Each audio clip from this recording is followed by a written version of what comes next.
जय जय सिया राम, हर हर महादेव। साथियों नमस्कार, मैं हूं त्रिनाथ और आप देख रहे हैं ई रेडियो इंडिया। काशी से लगभग 30 किलोमीटर दूर स्थित कैथी गंगा गोमती संगम पर अवस्थित मार्कंडेय महादेव मंदिर इन दिनों आध्यात्मिक चर्चा का केंद्र बना है।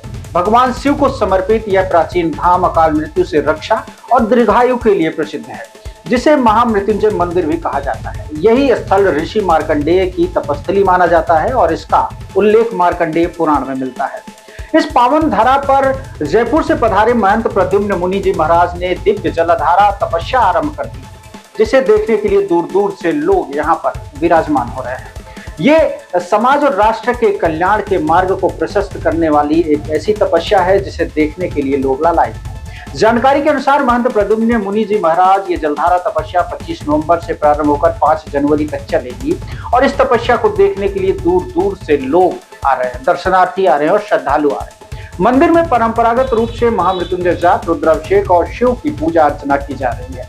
श्रद्धा पूर्वक लोग यहाँ आराधना करते हैं, लोगों की लंबी आयु के लिए कामना करते हैं। श्रद्धालुओं का कहना है कि महंत प्रद्युम्न मुनि जी की तपस्या सनातन परंपरा और साधना शक्ति का उदाहरण है, जो समाज को आध्यात्मिक रूप से सकारात्मक करता है। आइए देखते हैं इसी पर आधारित ई रेडियो इंडिया के संवाददाता दीपक प्रेमी की एक रिपोर्ट।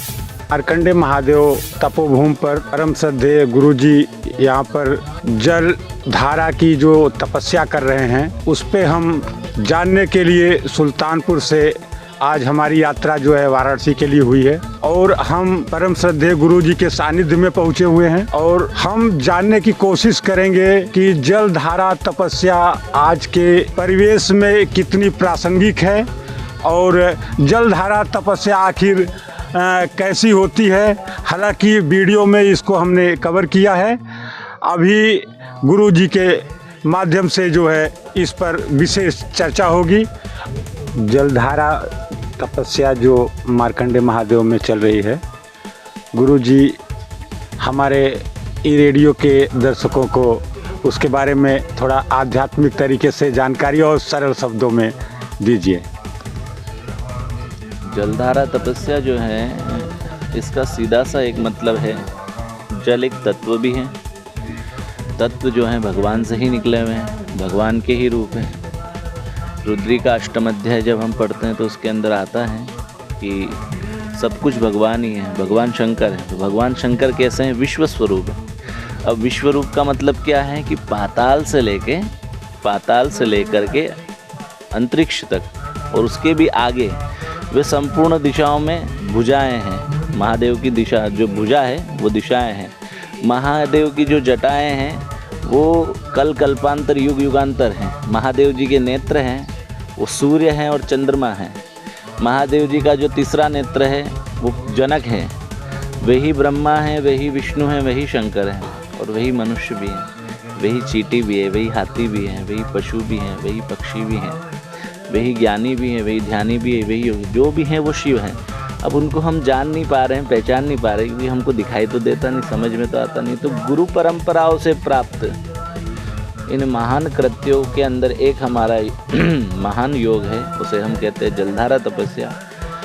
यह आत्मा से परमात्मा का और भक्ति की, भगवान की, गुरुओं की, आध्यात्म की, वैदिक सत्य सनातन धर्म की और वो अनुभूति है कि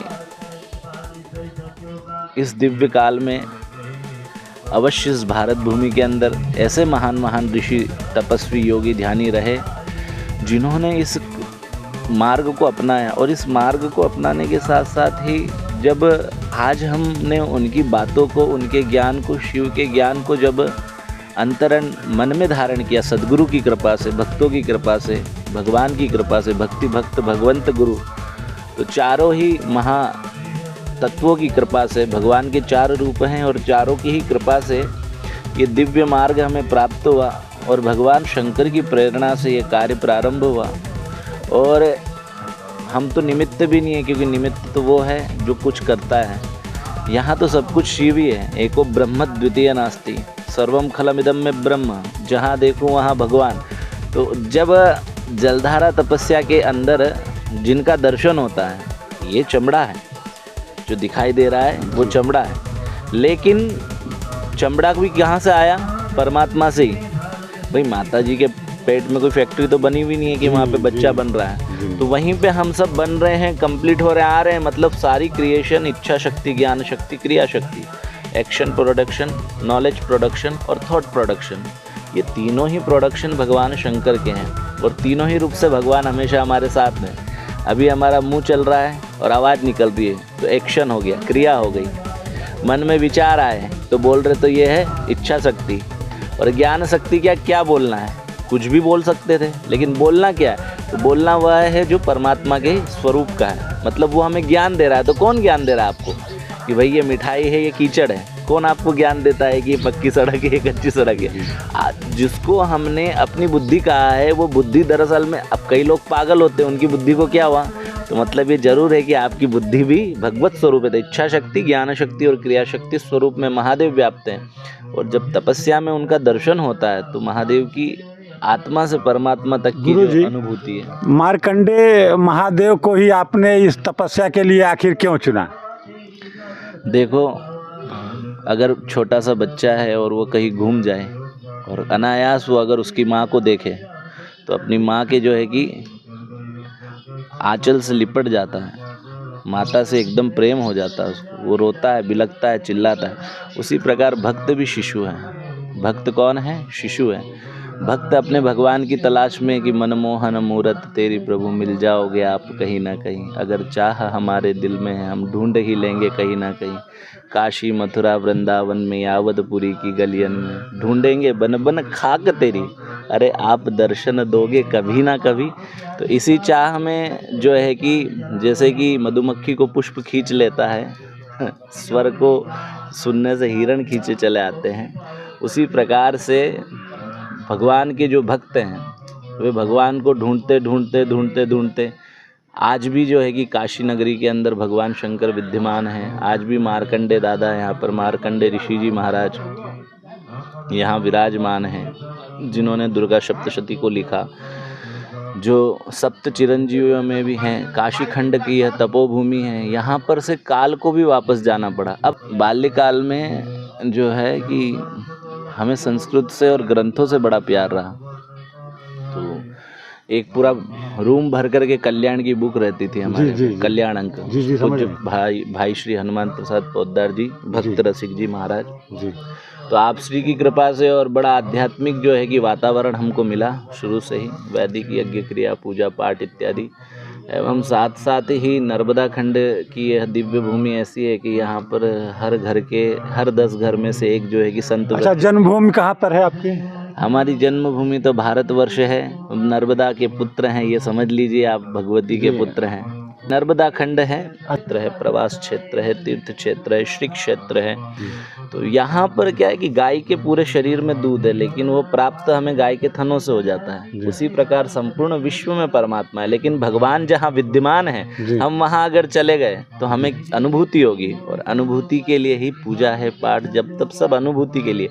बड़े से लेके छोटा से छोटा व्यक्ति शांति के लिए भाग रहा है। एक चींटी भी बेचारी भागती है, पानी आ जाता है तो वो भी भागने लगती है। तो शांति चींटी को भी नहीं है, और एक व्यक्ति भी भागता है, चक्रवर्ती सम्राट भी भाग रहे, राजा भी भाग रहा है। अच्छा, यह धर्म यात्रा आपकी कब से चालू हुई, लगभग कितने उम्र से? हमारी धर्म यात्रा देवादिदेव महादेव के परम दिव्य प्रताप से, उनके परम विक्रम से, महादेव सद्गुरुदेव के परम विक्रम तत्व से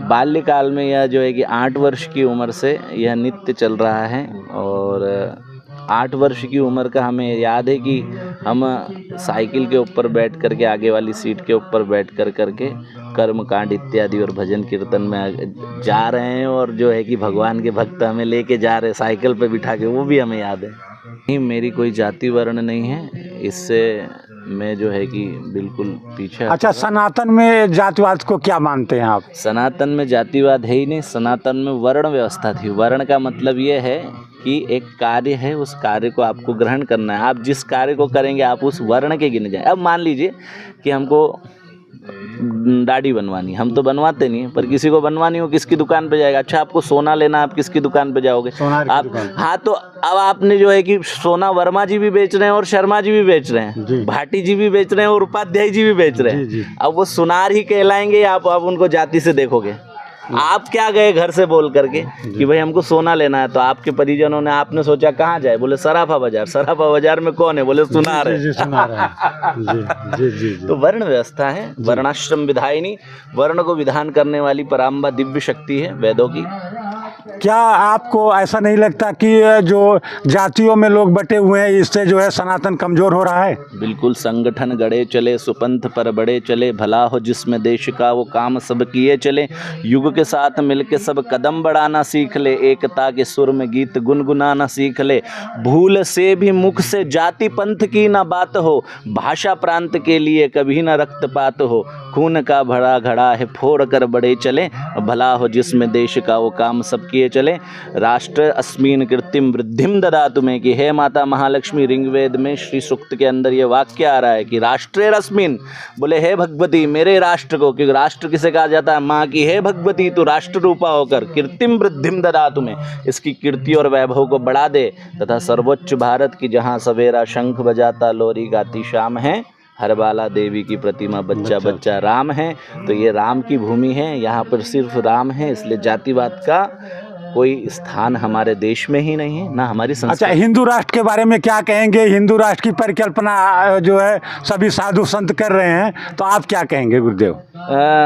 मैं 4 कार्य चाहता हूँ, जो कि एक मेरा शुरू से संकल्प है, और विश्व कल्याणार्थ भाव तो हमारा है ही है, सर्वजन हिताय सर्वजन सुखाय। एक तो गौ माता राष्ट्र माता बने और गौ हत्या इंडिया में बैन हो जाए। जो भी भारत के अंदर गौ हत्या करता है उसको 20 साल की सज़ा और 21 से 25 लाख रुपए जुर्माना लगाओ। और सारे ये जो गाय ही जिसमें कट रही है वो बूचड़ खाने तुरंत बंद करके तोड़ दो, और उन जगहों पर जो है कि आप भोजन के लिए लगवाओ, जो फ्री में भोजन बढ़ता है उसके लिए सरकार को करना चाहिए। दूसरा, भारतवर्ष के अंदर जो है कि संपूर्ण जो सरकारी स्कूल हैं उन सारे सरकारी स्कूलों में आईबी पैटर्न को सरकार लागू करे और निःशुल्क पढ़ाए सारे बच्चों को, और उसके अंदर गीता भी पढ़ाएं, और उसके अंदर शस्त्र और शास्त्र और एजुकेशन आईबी पैटर्न को करे डायरेक्ट आप। तीसरा जो है कि मैं ये चाहता हूँ कि भारत के जितने सरकारी हॉस्पिटल हैं उनके अंदर एम्स और जो है कि मेदांता से भी अच्छी सुविधा बना करके आप निःशुल्क भारत का इलाज करें। अच्छा, और चौथा मैं ये चीज़ चाहता हूँ कि भारत के अंदर एक झंडा, एक कानून, हिंदू राष्ट्र, हिंदू सभ्यता और हिंदू धर्म नीति के अनुसार, धर्मदंड के अनुसार सारा कार्य चले, और उसको हमको निभाना चाहिए। संस्कृत भाषा आने वाले युग में ऐसी दिव्य भाषा होगी कि जिसकी कीर्ति युगों युगों तक अनंत से गाई जा रही है और हमेशा गाती रहेगी। ये अमर भाषा है।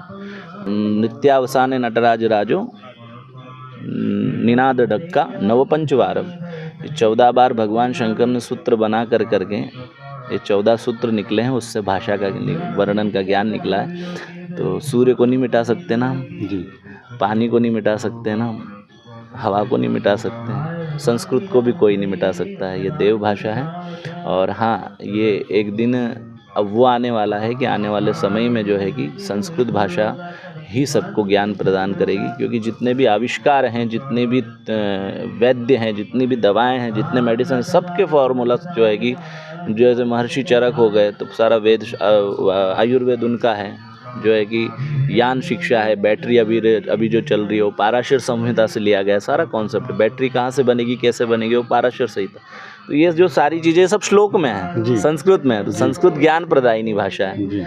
ललिता रमणिया रधिया रमणिया, तो अतीव सुरला मधुर मंजुला नेव क्लिष्टा च नच कठिना। तो संस्कृत दिव्य भाषा है और ये एक सिरमौर भाषा है। जो आतंकवाद करे उसे तुरंत पकड़ कर गोली मार देना चाहिए। अच्छा, जितने आतंकवादी होते हैं मुस्लिम ही आखिर अधिक होते हैं, तो इसमें जो है आप जिम्मेदार किस चीज़ को मानते हैं आखिर? मैं इसमें जिम्मेदार मानता हूँ उन मौलवियों को और उन मदरसे वालों को जिन्होंने शुद्ध ज्ञान अपने बच्चों को, अपनी आने वाली पीढ़ियों को नहीं दिया। उन्होंने ये नहीं बताया कि मुसल्लम ईमान वही मुसलमान है जो अपने धर्म से इतना सा भी ना हटे, इतना सा भी ना हटे, उसे कहते हैं मुसलमान। और इतना सा भी ना हटे क्या, कि वो परमात्मा के लिए ही जी रहा है, वो हर जगह परमात्मा के नूर को ही देख रहा है, वो हर सब में उसी को देख रहा है। नमाज पढ़ने से ही भगवान, जैसे घंटी हिलाने से ही भगवान नहीं मिल जाएंगे, पर घंटी हिलाने से भी मिलते हैं। वैसे नमाज पढ़ने से भी खुदा नहीं मिलते, लेकिन हर जगह अगर तुम उन्हीं को देखेंगे तब वो नमाज कबूल होगी ना। हिंदू समाज में एकजुटता हो, प्रतिदिन जो है कि अपने घर के आसपास जितने मंदिर हैं उनको एक तो सफाई करो, उसके अंदर रोज जाओ आरती के अंदर, और आधा घंटा हरे राम हरे कृष्णा ओम नमः शिवाय सीताराम का कीर्तन करो।